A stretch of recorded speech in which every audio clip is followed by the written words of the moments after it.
My name is Patrick Smith. Was born in Bronx, New York, March 1970. Grew up pretty rough. And here's my story. So, born in the Bronx, New York, 1970 March. Kind of difficult to talk about. I never knew my biological mother. My aunt, Nat, had custody of me until my father, who was in South Carolina, could come and take ownership of me. And he came and brought me down south to South Carolina, where I was raised by my auntie Rose and my grandmother Elizabeth, who I always call mother because she's the only mother I ever known. So if I say mama, that's who I'm talking about. And it was rough. I remember always being picked on, bullied, and that kind of shaped and molded me to the person I am today. Always was the black sheep. Still feel like I'm the black sheep of the family because I didn't go the way the family went. I was always unusual. I was always the odd man out. I didn't, I was black sheep. Always had trouble, as far as being sociable and so forth and so on growing up. I still do today to some degree, but I understand it better now. And a lot of it had to do with, me not knowing my biological mother. That really, and I didn't realize until I got into my early 30s how much it really affected me and how it still affects me to this day. So yeah, and so moved to South Carolina when I was a small child. Grew up, went to Angel Oak Elementary, and then from there went to Hot Gap Middle School. Then from there went to St. John's High School. So forth and so on. Was always outgoing, stayed to myself a lot. Loved to read, loved to learn. History is my most favorite subject, still is. I stayed in the library, stayed with a book in my hand, so I was always into learning, and I didn't really have, the birds and the bees talk. I didn't really have, the, science of life talk, the do's and don'ts, because my father, he did a good job. He did the best he could, and he was there when he was there, and he, gave me some kind of foundation, and I am my father's son. Trust me on that. We a lot alike. But my grandmother, my mother, she's the one, and my aunt. They really guided me and molded me, and my uncle Peefaw, my uncle James, they guided me, molded me, They gave me a foundation that I had to come back to, because when you're young, especially in the 70s and 80s, man, when you're young, you just box of firecrackers, you know what I'm saying? And I didn't get a hold on myself until, I got into my later teens. My grandmother used to make sure I stayed straight. Man, she would whip me from one end to the other. You'd always have my cousin Jimmy chase me down. Catch him, Jimmy, catch him. I used to hate Jimmy for doing that too. And my cousin Jimmy, he I don't think he realized how much of a role he played in my life. My cousin Jimmy was he was a mentor to me, whether he realized it or not. I always looked up to him. I still look up to him now. You know, I always wanted to be like him, you know, and my grandmother would never let me want to, you know, follow behind him because he'd be going to different places and I want to go with him, and I couldn't go with him, you know, because he had older friends or whatever. But I don't think he realized how much of a role he played in my life, because I always try to pattern myself after him, you know. But, you know, and my uncle P-Fall, you know, Uncle James, Auntie Rose, she kept a firm hand on me too. Still does to this day. And I love them dearly. You know, I had a rough childhood. I mean, I just, you know, not understanding a lot. I had to learn a lot on my own. I spent many hours by myself questioning life and just going through the things I was going through that I don't think nobody even really knew about, because I just kept to myself. And you know, like I said, me not knowing my biological mother really affected me. It still does to this day. It's kind of hard to talk about, but yeah. So, you know, I reminisce about growing up on Johns Island, and, you know, all the people, you know, they say it takes a village to raise a child, and I'm gonna tell you that's definitely what it was growing up on Johns Island for me. Everybody knew everybody from one end of the block to another end of the block. You know, everybody knew your family. You know, people be like, well, who are your people? And, oh, I know them. And they know you this far down there from home, and going back, getting home before the street light turned on, stuff like that. I remember all those times, man. Those was memorable times. I remember getting to high school and, you know, trying to fit in and, you know, being bullied and stuff like that. And I remember, you know, dancing. Dancing was my outlet. You know, everybody had something that they were good at that made them popular. And dancing was my outlet, you know. I realized through dancing, that's how I made friends. And I used to draw and, you know, and started rapping and you know, singing a little bit. You know, I realized I had some talent, and that's what drew people to me. You know, if I could draw, people like had me draw stuff for them, or you know, show them dance moves or just dancing. I remember how that happened too. It was middle school. It was a middle school dance, first one I ever was at, and I begged and begged my grandmother to take me, to let me go and give me some money to go to the dance. And I got to the dance. I finally did get my auntie Rose took me and dropped me off. Got there and, you know, had my hand-me-down clothes, and I was nervous, but I had already been practicing and doing all this stuff behind closed doors by myself. So I learned how to dance really good, and but nobody knew.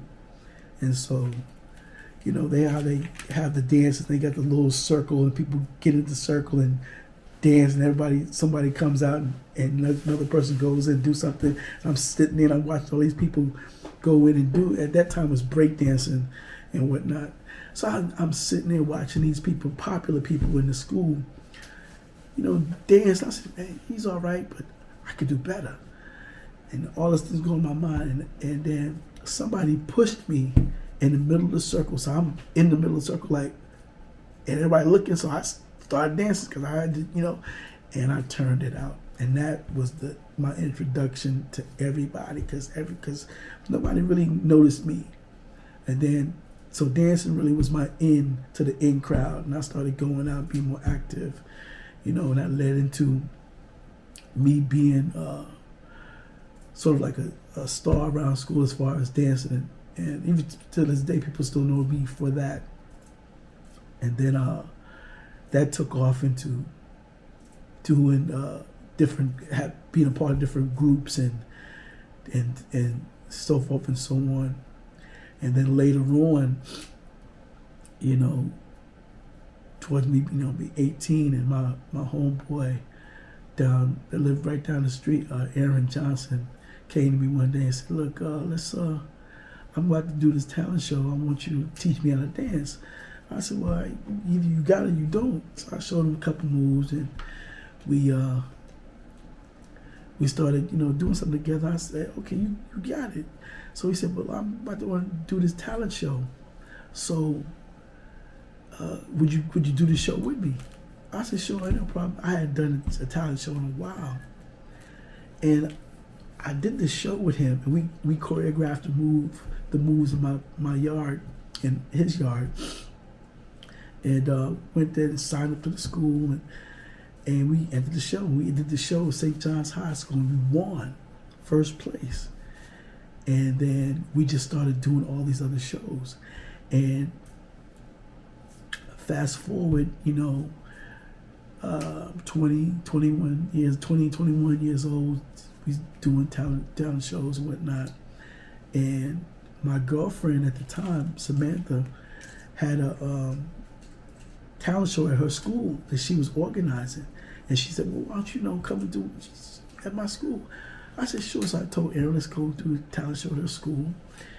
And I'm telling you, that was something. It was first time in James Allen High School.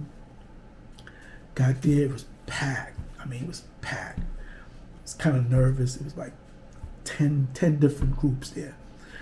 What was crazy though, we ran into a group from Johns Island. One of the guys in the group was in the band at St. John's High School with Aaron, named Kerry. And so we all knew each other. And so we in the corner, practicing and whatnot. And we noticed them over there, and they, "What y'all doing here?" So he went over there and talked to Kerry. I didn't really want to deal with them guys because I didn't, get down with them like that. But then after a while, I saw my cousin Ben, and I'm like, "Well, what is Ben doing here?" Because Ben is, older than us, and he was telling me that this is his group, and he was managing this group. I said, "Managing?" That's how I knew that my cousin had this deep affiliation with the music industry and music business. I was like, "Whoa, I didn't know none of that,"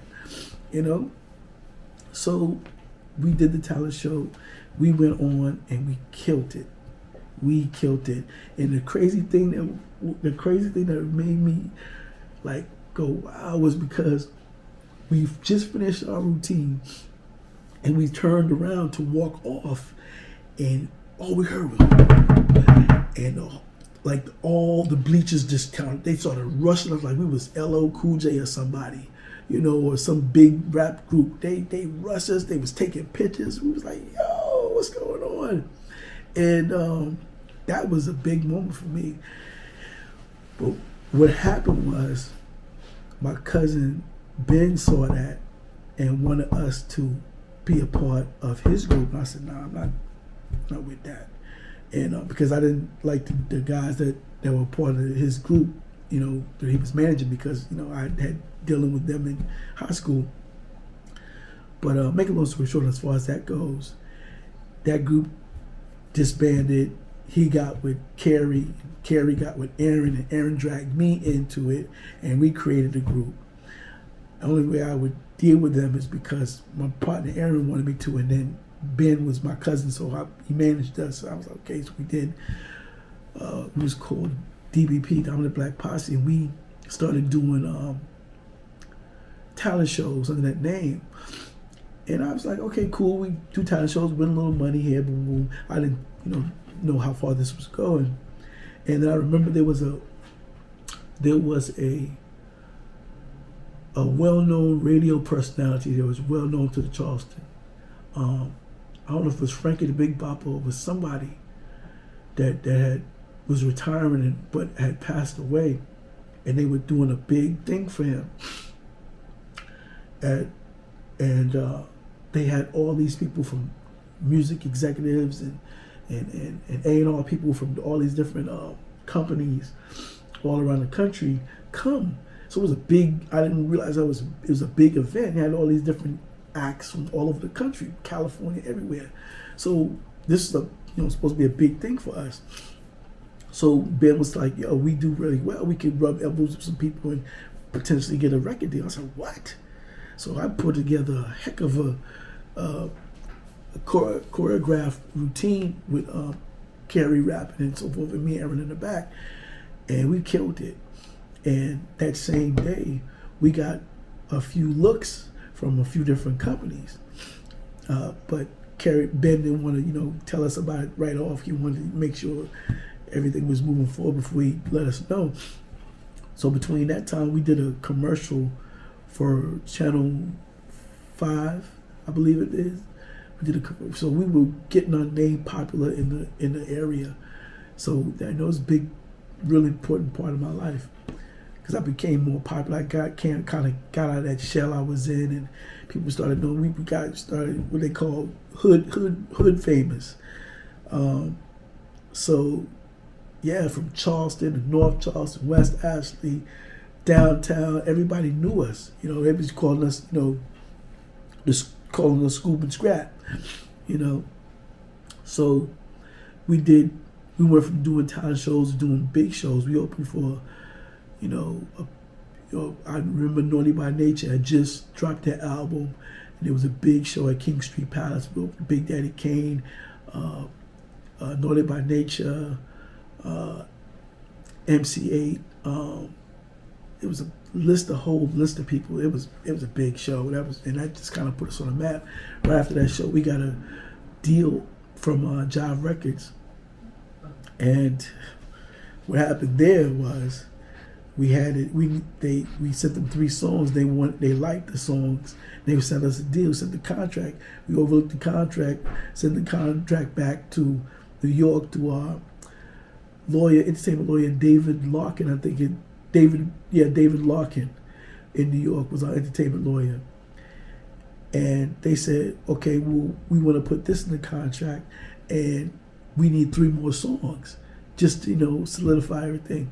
Well, Carrie, head honcho, went ahead, sent 3 whack tracks, and killed the deal.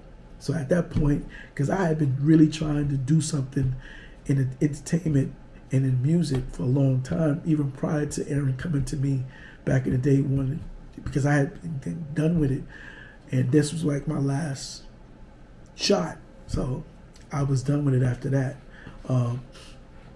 Then I started, trying to see about producing or whatever. But, so that was that. And then, I started, traveling more. I left home and I started disappearing at 14 and 16.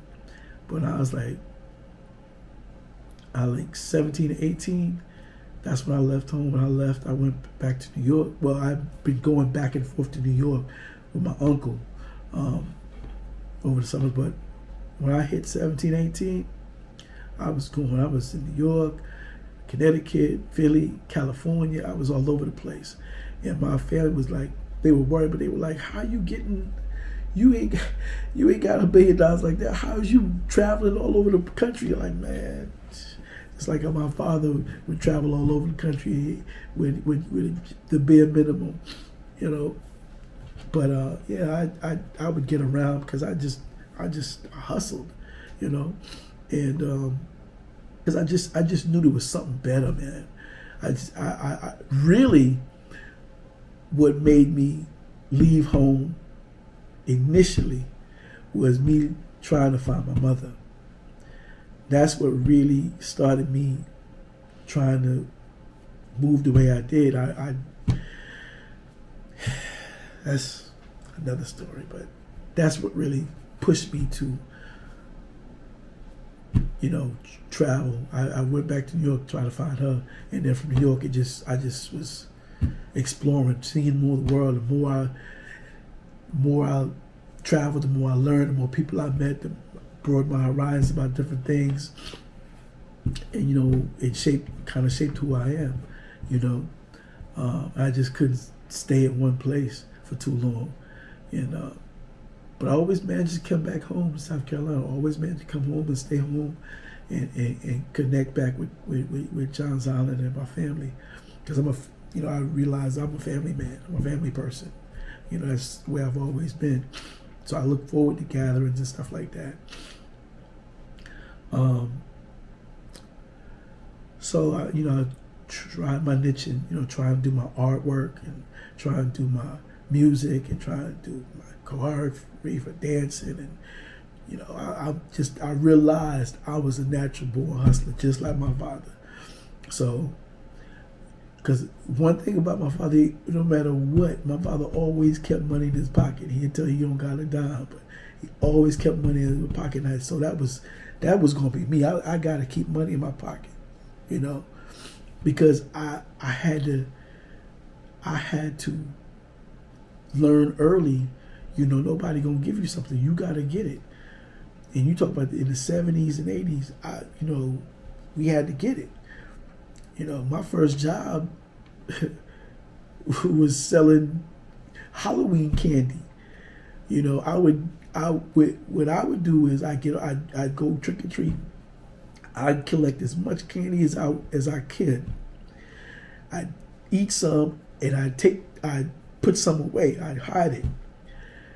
After Halloween passed, I'm taking that candy back to school because everybody that ate that candy is selling it. And I'm getting money. Because, my grandmother had to do what she had to do. And to pay my, to get me clothes and stuff for school and stuff like that. So I said, well, get some money, whatever. Then I remember all those times I didn't want to go get my hair cut. I would watch, the barbers cut my hair. And so I learned how to do it myself. Got 2 mirrors and tried to, do little things. And then, you buy a clipper, they have a little video in there that shows you how to do certain things. So I learned how to cut my hair. When I learned how to cut my hair, I started cutting other people's hair. And I was charging them $3 a haircut for like a $10 haircut. My uncle James, like, look, you can, I just had natural skill, natural talent. I just, I see something I could do it. And I was always about trying to get money because, my grandmother, she, so I had to get it. So I learned how to cut my hair, learned how to cut other people's hair. I was selling Halloween candy. Then I started drawing pictures, started, trying to sell my pictures and stuff like that. Then my uncle, like I said, my uncle James came to me and said, you really cut hair. He cut my uncle's hair and he gave me $10. I was like, oh, snap. He said, well, how much you charging? He said, $3. He said, no, you need to be charging more than $3. You cut these people hair. I cut my cousin Michael hair, my cousin Jimmy hair, my uncle Leroy hair, my father's hair, my uncle's hair, and guys from the neighborhood. I said, yo, I'm getting, So at one point I said, well, I'm probably going to be a barber, But yeah, my life has been, it's been a roller coaster. A lot to tell. I remember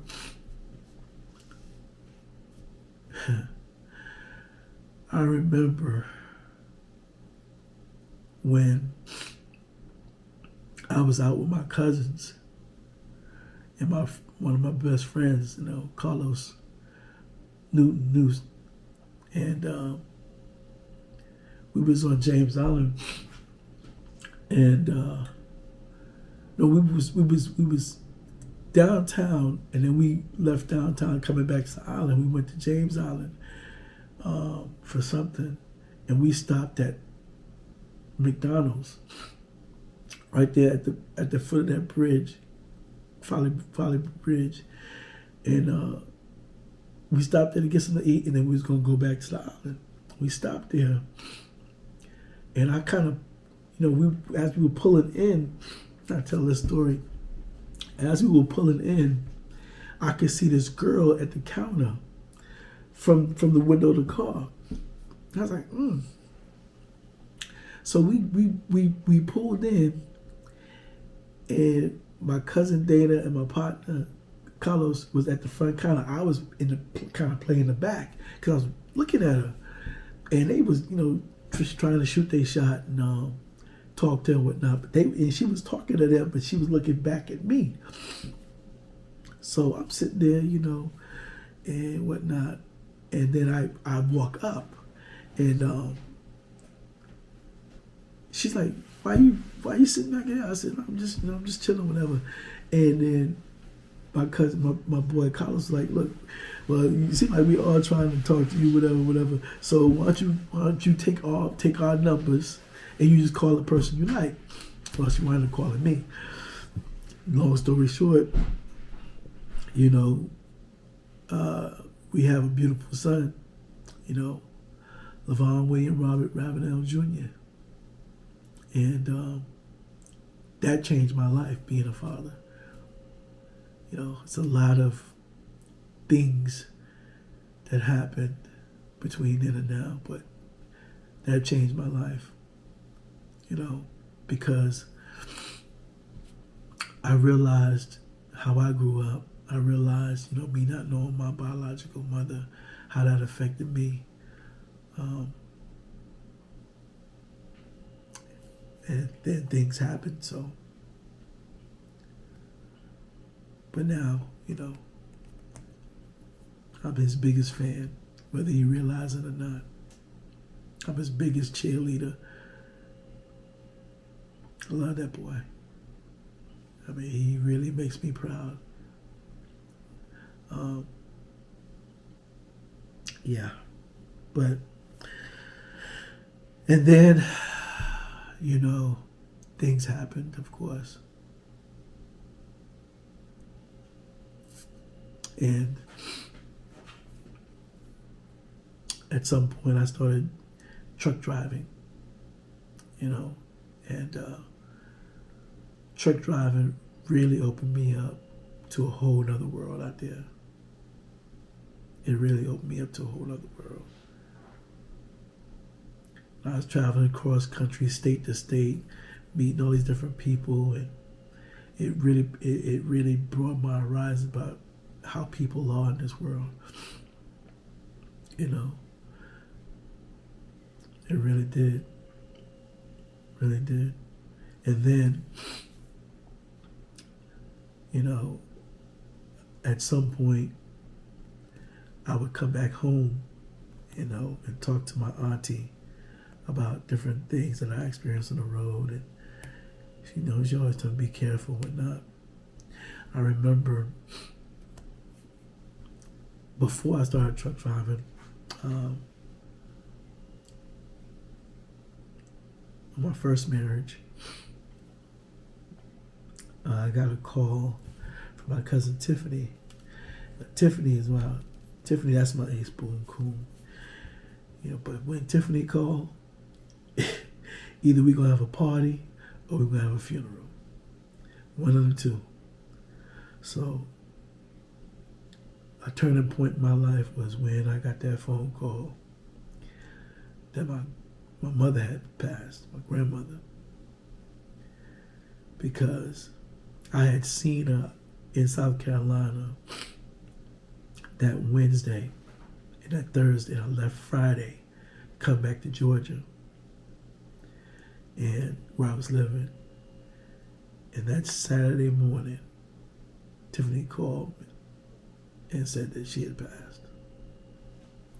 And I remember the first thing my auntie had said, that she was just waiting to see you. And that was a hard time in my life. I still think about it today. That was a hard time in my life, because not knowing my mom, my biological mom, and my grandmother had never, and my father, they never growing up, they never told me that they loved me. You know, matter of fact, nobody ever told me that they loved me. But I knew, of course. But I was in my early or my late 20s. I remember coming home on a visit, and just before I left, stopped to my grandmother, and she told me she loved me, and I dropped to my knees, bawling like a baby. And I was just saying to myself, you know how long I waited for you to tell me that. I mean, I knew it, but just that she never said it. She always showed it, but she never said it. When she said it, floored me. I was crying like a little baby. She pulled me close, and I've been on my knees, my hand in her lap, and man, I was 10 feet tall after that. I said, if anything happened now, I'm good. I'm good. Fast forward, of course, then at her funeral and everything, I just, wow. And the next thing that really floored me was getting a phone call from Tiffany about my father. That one hurt really bad because of the circumstances that I'm still dealing with. But I don't want to go into that. But I mean, all in all, I'm just thankful for the life that I've had, in the sense of, you know, the family that I have that's still there for me, you know, because there were times where I didn't know if I was gonna make it. You know, I had to learn everything on my own. You know, sometimes I felt like I was a burden to my family, you know. And I remember I was so jealous of my cousins living next door. They had everything, and Christmases and birthdays and stuff. I was jealous of them at some point. But, you know, they always helped me, always reached back. They always, you know, was there, even more so now. I'll tell you, when people say family is everything, man, they're not lying. My family is everything to me. My children, my family. And I always was afraid of getting old because I always thought I was going to be alone. I think that has to do with me not knowing my mother. So I always felt like I needed not be by myself. So then when I met my current wife, you know, I told her a lot of things before we actually got serious. Like, matter of fact, when we met online in a chat room that's a chat room that's a friend of ours that we both knew. That's how we met. And I asked, can I get to know her? She said, no problem. And I told her, look, I want to do this the right way. I told her, look, I'm in Atlanta, you in South Carolina. 5 months. Let's just talk. I won't meet you. Just talk. Get to know each other, you know. Because I'm at this point, I'm like, I ain't trying to waste time. So for 5 months, all we did was talk every single day. And I'm not kidding. It wasn't a day that went by. Every single day we talked. And we got to know each other. We had some things in common. And we both coming out of bad relationships. We both wanted the same things. We both was business minded, and we both was entrepreneurs. I said, well, I need somebody to match my hustle. So after the 5th month, I came to South Carolina weekend. We met, and you know, it's been rocking and rolling ever since. You know, and I'm happy. I'm real happy. You know, I'm talking about the kind of happy when you just know this is it. But I'll sit here and ramble because this really too much to tell. But you know, that's my life in a nutshell. Yeah. So my children, you know, my children are my world. You know, I have my firstborn, Levon. I have my oldest daughter, Keturah. I have my next daughter, Alina. And I have my next son, Justin. And then I have my youngest. My youngest. She is something else. My youngest. Yeah. She's a ball of lightning. She, you know, it is funny. You know, all my children have a lot of my characteristics, a lot of my qualms. You know, even though they're different signs. You know, and a lot of my family say that all my children look just like me. They don't look like they mothers. But yeah, you know, my youngest daughter, Sadie, she is something else. She is something else. Yeah, but that's my life. And if they realize that what I'm doing right now is for them, so when I'm going, everybody's good.